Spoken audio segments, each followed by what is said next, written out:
PFAS are a class of more than 9,000 chemicals used to make products grease or waterproof. These unregulated chemicals increase the risk of birth defects and lower fertility, boost cholesterol levels and cancer risks, and more. They are common in our drinking water, food packaging, our clothes, rugs, and carpets, and in our bays and rivers. According to the US Centers for Disease Control and Prevention, they are likely already in your blood and in the blood of every other US resident. Tonight, we're learning about these so-called forever chemicals, their impacts on our health and environment, and what political leaders are doing or should be doing to regulate them. I'm joined tonight by environmental experts Jennifer Sass and Sujatha Bergen on this episode of The Facts with Max. Jen and Sujatha, thanks so much for being here. Thanks for having us, Max. Jen Sass frequently provides testimony and scientific briefings for members of Congress and the federal advisory committees, and is a lecturer at George Washington University's Department of Environmental and Occupational Health. She has a master's degree and a PhD in anatomy and cell biology from the University of Saskatchewan, and has done postdoctoral work in toxicology at the University of Maryland. Sujatha Bergen is a campaigner who works for changes in corporate and regulatory policies that protect public health. She was formerly the National Program Director for the US Public Interest Research Group's campaign to stop the overuse of antibiotics. She has more than 17 years of experience designing and implementing campaigns around critical environmental and public interest movements. She holds a bachelor's degree in biology and history from Yale University and a master's in public health from George Washington University. So I think we have a little bit of expertise in the room tonight, and I'm so grateful to both of you for taking some time to talk with us about what we can do in the state of Maryland about this horrific and little understood problem. So let's start at the very beginning. I gave a very cursory definition, but what exactly is PFAS and what should people know about it? Yeah, actually, Max, since we last talked about this issue with you when we were preparing for this, we checked the EPA database, and the number of PFAS has actually grown from 9,000 to 12,000. So that is now hot off the presses, the number that a number of different types of PFAS chemicals that are out there. And they stand for per and polyfluoral alkyl substances. And they're known for having a very strong carbon-fluorine bond, which is one of the strongest bonds, if not the strongest bond known in existence. So the problem with that is that once it gets into the environment or in our bodies, it doesn't really break down. They're extremely persistent, and they also attach very easily to water molecules, and so they spread very easily. And Jen, I don't know if you want to talk a little bit about the health impacts. The only thing I'll add is that this carbon fluorine bond that Sujatha mentioned isn't formed. Doesn't occur in nature. So this is a laboratory. These are laboratory made molecules putting chemicals together that would never come together in nature. Yeah, and they started out. As they were discovered largely through Teflon, the making of Teflon by DuPont, the chemical company. And many of you know Teflon as a chemical that's added to nonstick pans. That is PFAS. It's a type of PFAS. And since adding it to cookware, it's now added to, I don't know, hundreds and hundreds and hundreds of different types of consumer products. So you find it in apparel, so on like much of the time Goretex membranes that are in raincoats and other types of waterproof apparel is PFAS. You find it in shoes. You also find it backpacks, and it's often used in firefighting foam and other places where there's an effort to create fire retardation. So it seems almost futile to even ask, but is there any way for people to avoid PFAS? Go ahead, Jen. Well, we already know from testing blood that people aren't avoiding PFAS, that it is in our bodies. And it's, even though it bioaccumulates, it's stored in our bodies for like, there's thousands of different molecules, but they all share the properties of being highly persistent. So they're stored for like a half-life of 10 years or more. And a half-life means that only half of it breaks down every 10 years, and then another 10 years, half of that. So, I mean, really, it's these forever chemicals are forever because they're out in the environment and in our bodies. It could be for hundreds or thousands of years. We also know it's in breast milk. We know it passes through the placenta, gets into the fetal circulation if a woman is pregnant. Sujatha named a lot of consumer products that are how people are exposed. I would add to that, because it's in so many, that you're looking for some of the things you could be looking for in keywords if you're trying to avoid it, are things like stain proof, stain resistant, waterproof, grease proof. Things like that are the kinds of products that we know it's in. It's in a lot of other products. It's in a lot of cosmetics, things like face creams and cosmetics and eyeshadows, especially if they're things that are advertised to stay on. They're waterproof, or they're long lasting, or resistant, weather resistant, or things like that are the kind of things you're looking for. So that's a lot of what PFAS does in products. It's the desirable traits that it brings to the products, why it's added. I should also add, oh, sorry, I also missed food packaging is another major category of use. So if you see food packaging with a waterproof type coating, or water resistant or grease resistant coating, that is often PFAS. If folks are familiar with the Mark Ruffalo movie, Dark Waters is the name, right? Which tells the story of how these chemicals were initially discovered through legal proceedings, or the harm they were doing rather was discovered. That movie also goes through a number of the common household uses. In terms of corporate accountability here, part of what is discovered in Dark Waters is that DuPont actually knew that PFAS was toxic for decades and continued to manufacture it. But as you both have said, there are plenty of other corporate actors involved in disseminating PFAS. Are there active movements or campaigns or other efforts to discourage companies from using PFAS, and what does that look like? Yeah, one cool campaign is being run by an organization called Toxic Free Future. They are targeting REI, asking REI to stop selling outdoor apparel that contains or it's coated in PFAS. And I like that campaign because so much of REI's consumer base is people that like being outdoors and like spending time in pristine natural places. And so I think would be horrified to know that the gear that they're bringing into the wild is polluting the places they love. And I think if folks would like to support that campaign, you can just call REI directly, or you can go to Toxic Free Future's website and find out ways to get involved. They have cool graphics that you can post on your social media and things like that. So that's one example. And has REI responded to the demand? Not yet. Not yet. But actually a company that has recently is Burger King. They were targeted for use of PFAS in their food packaging, and they have committed to get out of it. So it is possible to get companies to change, and actually they often are very receptive, even more than our elected officials, because they don't want their products tainted with this awful chemical. So I think there's a lot of optimism that consumer pressure matters. And then the last thing I'll mention for folks in Maryland is Goretex, which actually was started through a PFAS product.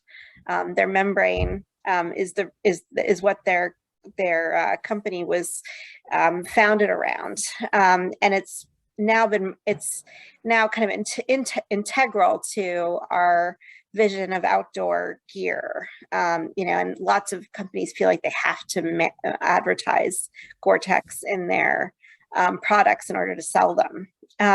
Unfortunately, most of their membranes are PFAS membranes, and their fabrics division is headquartered in Maryland, and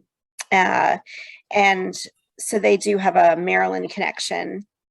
And it would be great for them also to hear from you that they should move away from PFAS. They have recently introduced a PFAS-free membrane that's going to be available at the end of 2022, but they have not committed to getting out of PFAS entirely, and they are a major driver of the use in the outdoor apparel industry. So you as Marylanders could have an impact on a local company.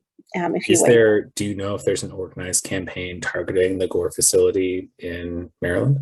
Not yet, but somebody who watches this should start one. Okay. Can they come get advice from you, Sujatha, if they want to do that? Sure. Okay, just great. me an email. Well, you mentioned earlier, we're not going to get too deep into campaign chat, but it's an interest of mine. You mentioned earlier you like the REI targeting, I assume because you perceive that they would be a softer target given the orientation of their public image around protecting the environment and preserving the outdoors.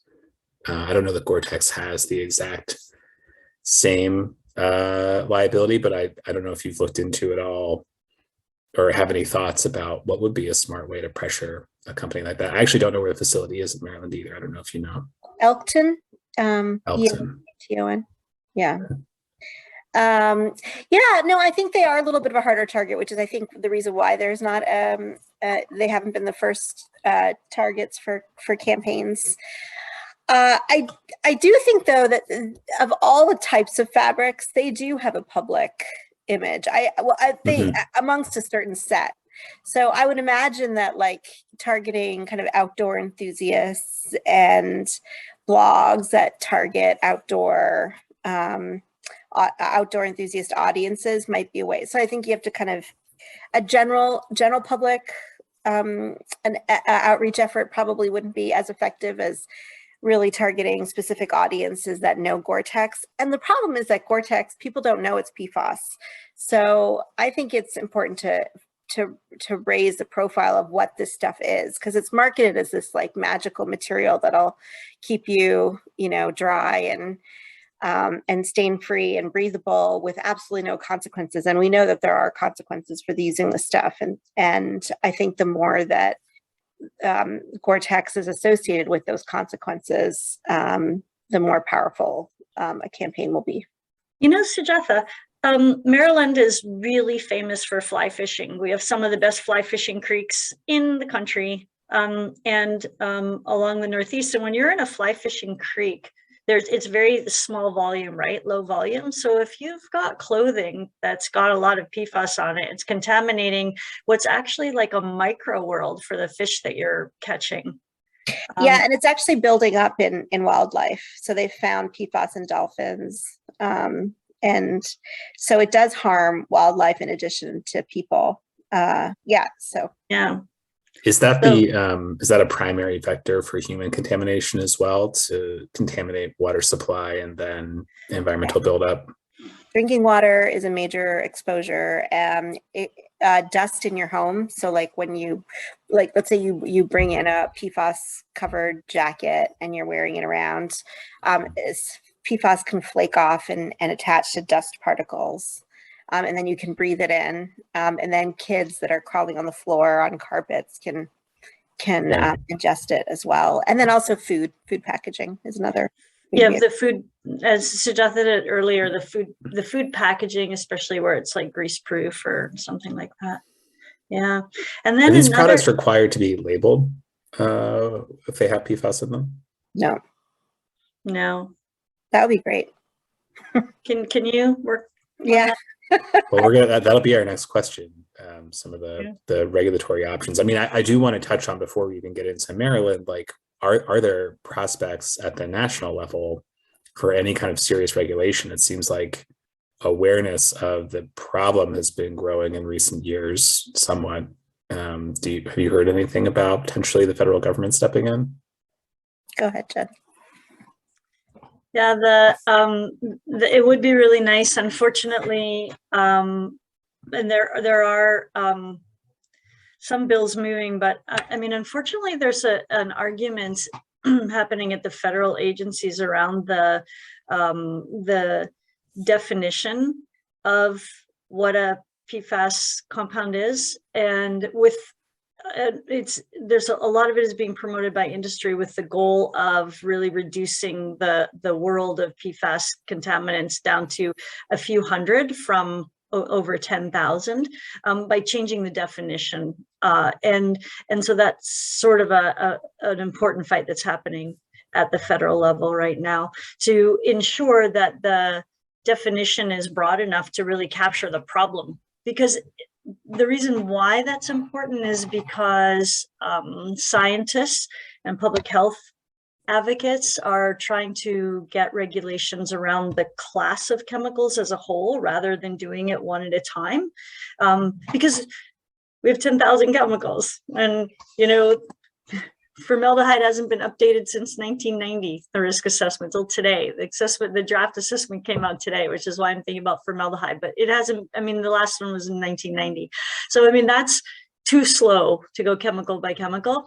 So we want to have them evaluated as a class of chemicals, and then regulated and addressed and mitigated as a class of chemicals. And what the industry and some others would like to do is peel off a couple hundred of them, and not worry about the rest. Just they're not an issue. And then those get dealt with one at a time. And the other reason it's a problem, or related reason it's a problem, is that the industry has a history of when one is banned, they just substituted another one. It's called regrettable substitution. So PFAS first and the movie Dark Waters that you mentioned, it burst on the scene because there were two really notorious PFASs, PFOA and PFOS, that caused enormous contamination problems all around the country, and were poisoning workers. And so they were largely phased out from domestic manufacturing and use. But then industry just substituted it in other PFASs because those weren't phased out. And so in order to, and those chemicals also have these destructive properties. And so in order to really tackle the problem, we're going to have to stop the substitution problem by banning everything. This is an ongoing problem in all toxic chemicals it's called the whack-a-mole problem, which is that unless chemists are really retrained around green chemistry and sustainable principles, they'll just reach for, whatever just got pulled off the market. They'll reach for something that does the same thing, but isn't as scrutinized. And it may take another years or decades to learn about those new ones. And by that point, the genie's out of the bottle and it's contaminated everything. So we need to do a better job of regulating these before they get out to the market. I think it underscores the need for government regulation to begin with, because it's not just an issue of industry chemists. I mean, this is a pattern we see over and over again across any profit-seeking industry. Without regulation, they will continue to look for the cheapest or easiest possible way to create a profit. And you almost can't even be mad about it, because that is what private business does. So the issue, it seems to me, and this will get us into our next question, is that we don't have government regulation. In Maryland, up until, I want to say within the last week, we were one of the many states, I think the majority of states, that had no regulation around PFAS. That has finally changed. Can you talk to us a little bit about what did happen in the General Assembly this year, and what got left out, what is still to be done? Sure. Sujatha, did you want me to cover some of that? Yeah, go ahead. So there's the George Walter Taylor Act. It was what just got passed. It's got broad bipartisan support. Was supported by firefighters, and it prohibits the use, manufacture, sale or distribution of the Class B firefighting foams, that they have intentionally added PFAS to them. And we don't need them anymore. We have good replacements for those. And those were incredibly polluting because it's huge amounts of PFAS going out into broad areas of the environment where they were using these, not just in actual firefighting, but also in, like their test runs and trainings and things like that. So it was a lot of PFAS. And so that'll be really good. There's, like I say, there's alternatives for that have been developed. It also addresses some PFASs in carpeting and rugs and in food packaging that are designed for direct food contact. So it's a really important bill, and it had really broad support. I think what might be interesting for this audience also is that a lot of the progress we're seeing on PFAS is happening at the state level. Mm-hmm. So it's really important, actually, the state legislatures on this issue. We're seeing, like in Maine recently passed a bill last year that requires a phase out of all non-essential PFAS use by 2030. And so that is probably the most comprehensive bill in the country. And then there's dozens of proposed bills right now making their way through various legislatures. Yeah, for people, oh, sorry. No, I was going to say that stands in stark contrast to what's happening at the federal level, where they're stuck. There's been dozens of bills introduced, but they're not going anywhere in Congress. And then on the regulatory front, EPA is really only focused on two types of PFAS out of the 12,000, PFOA and PFOS. Yeah. If people want to look up what's happening in their state across the country, Safer States helps to coordinate and track all these different bills, and they have a website, saferstates.org. And you can look up not just PFAS bills, but you can look up any bills related to toxic chemicals anywhere in the country and see what's happening and where they are and what the bill is and how they're different in different states. You can look across those. So saferstates.org tracks those. Really great site. And getting back to Maryland for a moment, one of the many things that the bill that just passed did account for, just based on your description at the top of this conversation about the sheer number of types of products that have PFAS, I'm struck by all the things you mentioned that are not in that bill. So I didn't hear anything about clothing. We haven't talked about this yet this evening, but it was pointed out to me that synthetic turf, which is a major issue here in Montgomery County, also contains PFAS. I think cookware, I didn't hear anything about cookware. So there are all these products that are still, in our homes that this bill doesn't cover. So what are the chances that we see another bill in the upcoming session to deal with everything else? Or could we even see a bill, Sujatha, like you mentioned in Maine, that is comprehensive and targets PFAS, as a category in and of itself, rather than products that may contain it? We should, and that's why we need good legislators in the state house who can introduce this stuff. The lobbies for, I kind of joke that every chemical has a conference, a lobbyist, and an association. It's not, I guess it's not that funny. It's a little depressing. They're very, very powerful, and they have the money to make their presence known federally and also in the states. And so that's why you see these carve outs. I'm sure somebody has thought of banning it in cookware, and the Teflon lobby gears up immediately. But these wins show that it is possible to get the stuff through, especially since PFAS is becoming so much more notorious now. So yeah, there's a lot more work to do, but that's why we need good people to do it. Nicholas Kristof, who writes for the New York Times a few years ago, wrote an editorial in the New York Times, and he called those the cancer lobby. That they're the groups that lobby on behalf of toxic chemicals, call them the cancer lobby. It's something that comes up when I talk to voters often, the whole concept of industry money in the political system and what the consequences really are. And I think it can feel a little abstract to people, or maybe just sort of futile, to talk about getting money out of politics. What does that mean? Do we even really care anymore? Money is so thoroughly flooded into our system, much like PFAS in a sad way. But this is, such a tangible example, a problem with a clear solution that we see not moving forward at the federal level and not moving forward comprehensively at the state level, because this is multiple overlapping industries that all have a very clear profit interest in not seeing this chemical get regulated. So yeah, I would agree. And I would also, I want to name check, I know Clean Water Action is an organization that's active in Maryland that has been working on PFAS issues.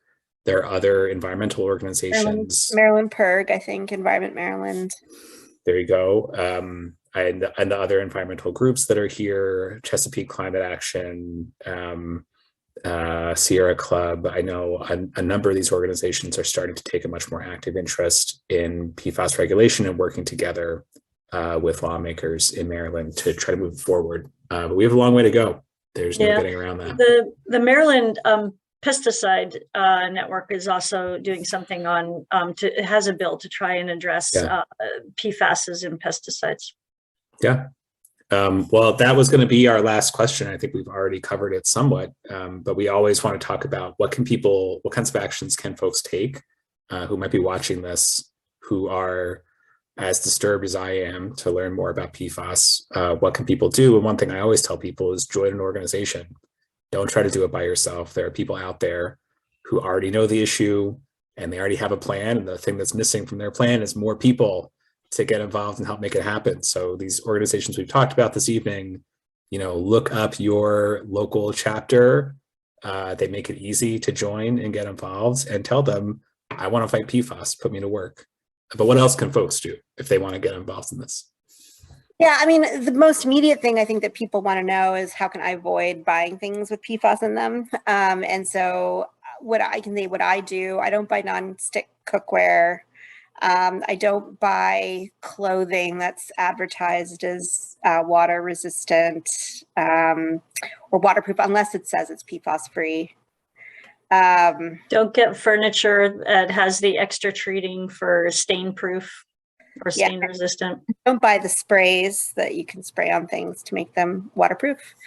So those are some steps that you can take. The next level is letting your the brands know, your favorite brands know, that you don't want PFAS in this stuff. So if you shop at REI, let them know that you don't want it in there. Leave comments or give them a call. I think they do pay attention to feedback.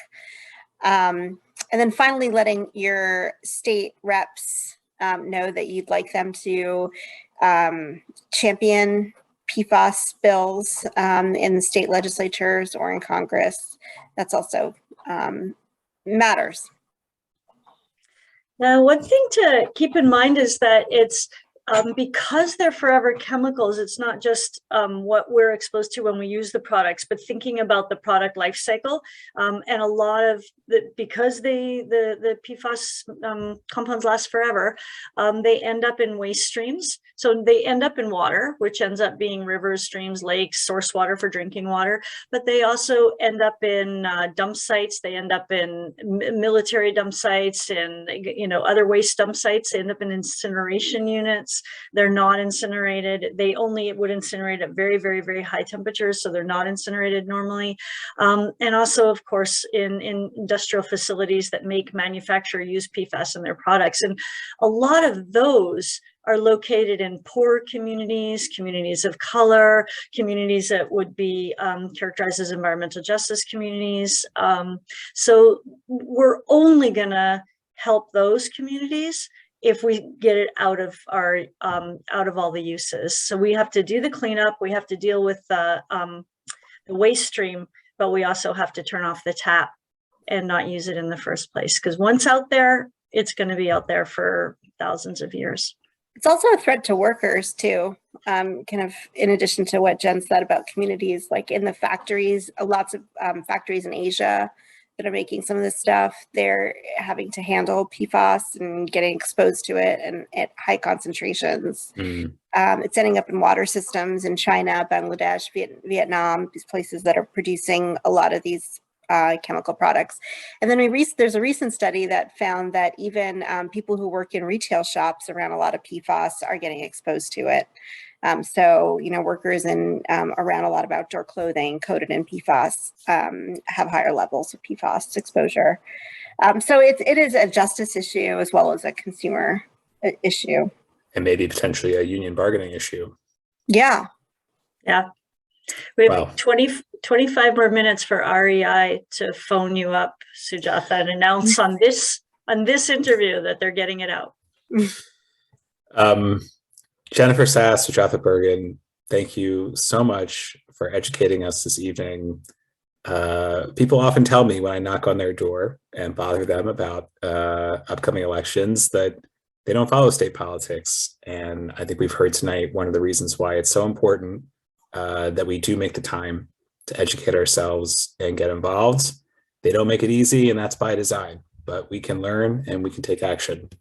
Thank you so much for being here, both of you. In 2 weeks, since it just came up, I'll be joined by Jonah Furman, Labor Notes reporter and union man extraordinaire, to talk all about the labor movement and where it's going from here in Maryland after the very exciting Amazon labor union win. Stay tuned for that.